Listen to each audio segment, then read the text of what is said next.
மாண்புமிகு உறுப்பினர் doctor MS. Ravi அவர்கள்.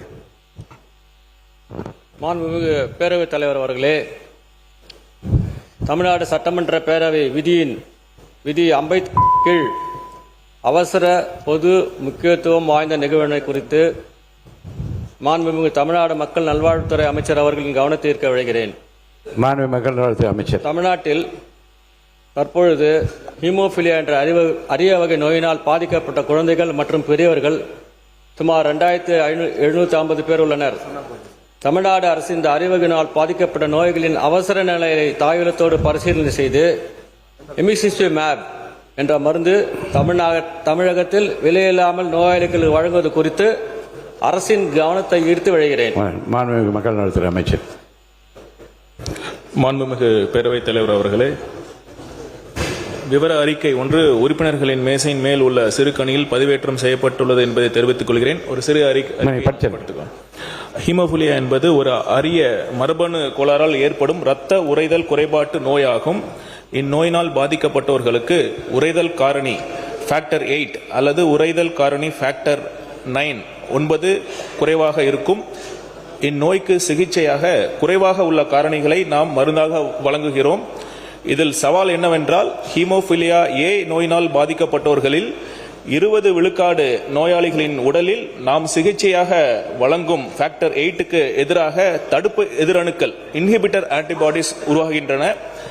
இவ்வகை மருத்துவ பயனாளிகளுக்கு எமிசிசிமேப் ஒரு சிறந்த மாற்று மருந்தாகும். எனினும் தற்போது எமிசிசிமேப் மருந்து இந்திய அரசால் தேசிய சுகாதார இயக்கத்தின் அத்தியாவசிய மருந்துகளின் பட்டியலில் சேர்க்கப்படவில்லை. இம்மருந்து இன்ஹிபிட்டர் ஆன்டிபாடிஸ் உருவாகியுள்ள ஹீமோஃபிலியா ஏ மருத்துவ பயனாளிகளுக்கு இரத்த கசிவை தடுப்பதில் குறிப்பிடத்தக்க மருத்துவ பயன்களை கருத்தில் கொண்டு முதல் முறையாக இன்ஹிபிட்டர்ஸ் உடைய ஹீமோஃபிலியா ஏ மருத்துவ பயனாளிகளுக்கு இம்மருந்தினை எமிசிசிமேப் மருந்தினை வழங்குவதற்கு தேவையான நடவடிக்கைகளை அரசு மேற்கொண்டு வருகிறது என்பதை மகிழ்ச்சியுடன் தெரிவித்துக் கொள்கிறேன். நன்றி. உறுப்பினர் எம்.எஸ். ரவி அவர்கள். மாண்புமிகு மருத்துவக் கல்லூரி மருத்துவக் கல்வி மற்றும் மக்கள் நல்வாழ்வுத்துறை அமைச்சர் அவர்களே, அவர்களின் பதிலுரையை படித்து பார்த்தேன். மிக்க மகிழ்ச்சி அடைந்தேன்.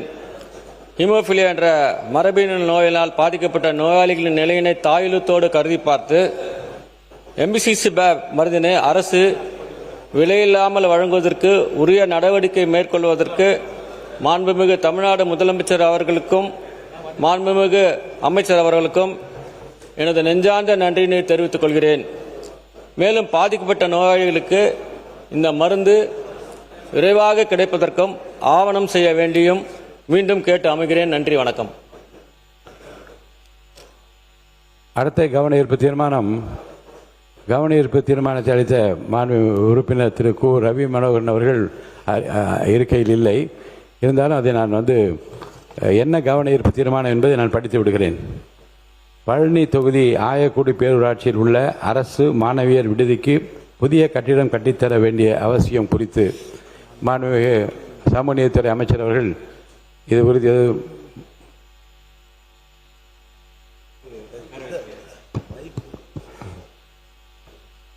மாண்புமிகு பேரவைத் தலைவர் அவர்களே, விவர அறிக்கை ஒன்று உறுப்பினர்களுடைய மேசையின் மேல் உள்ள சிறு கணினியில் பதிவேற்றம் செய்யப்பட்டுள்ளது என்பதை தெரிவித்துக் கொள்கிறேன். ஆனாலும் அது குறித்த கூடுதல் அறிக்கையை நான் படிக்க விரும்புகின்றேன். பழனி தொகுதி ஆயக்குடி பேரூராட்சியில் உள்ள அரசு மாணவியர் விடுதிக்கு புதிய கட்டிடம் கட்டித்தர நமது சட்டமன்ற உறுப்பினர் ரவி மனோகரன் அவர்கள் கோரிக்கை வைத்திருக்கிறார்கள்.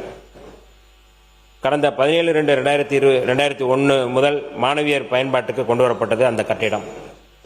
மேற்படி விடுதியானது பழுதடைந்ததை தொடர்ந்து மாணவியர்களின் கல்வி நலன் கருதி சிவகிரிப்பட்டி கிராமம் திருவள்ளுவர் நகரில் கடந்த 2024 செப்டம்பர் முதல் அனைத்து வசதிகளுடன் கூடிய வாடகை கட்டிடத்தில் 30 மாணவியருடன் விடுதி செயல்பட்டு வருகிறது. நடப்பு 2026-2027 ஆண்டு கல்வியாண்டில் வாடகை கட்டிடத்தில் செயல்பட்டு வரும் ஆயக்குடி பள்ளி மாணவியர் விடுதியில் தங்கி பயில 38 மாணவியர்கள் விண்ணப்பம் சமர்ப்பித்து தங்கியுள்ளனர். பழுதடைந்த கட்டிடத்தினை இடித்து அகற்றுவதற்கான நடவடிக்கைகளை மேற்கொள்ளுமாறு மாவட்ட ஆதிதிராவிடர் மற்றும் பழங்குடியினர் நல அலுவலருக்கு அறிவுறுத்தப்பட்டுள்ளது. இந்த நிதியாண்டில் 50 மாணவியர்கள் தங்கும் வகையில் 3,70,00,000 மதிப்பீட்டில் விடுதி கட்டித்தர கோரி மாவட்டத்திலிருந்து முன்மொழிவு பெறப்பட்டுள்ளது. மேற்படி மாவட்டத்திலிருந்து வரப்பெற்ற மதிப்பீட்டு அறிக்கையின் அடிப்படையில் தற்போது திண்டுக்கல் மாவட்டம் ஆயக்குடி சமூக நீதி பள்ளி மாணவியர் விடுதிக்கு சொந்த கட்டிடம் கட்டுவதற்கு நடவடிக்கை மேற்கொள்ளப்பட்டு வருவதால் விரைவில் மேற்படி விடுதிக்கு சொந்த கட்டிடம் கட்டித்தரப்படும் என்று நான் இந்த அவையில் தெரிவிக்க கடமைப்பட்டிருக்கிறேன். டாக்டர் அருண்குமார்.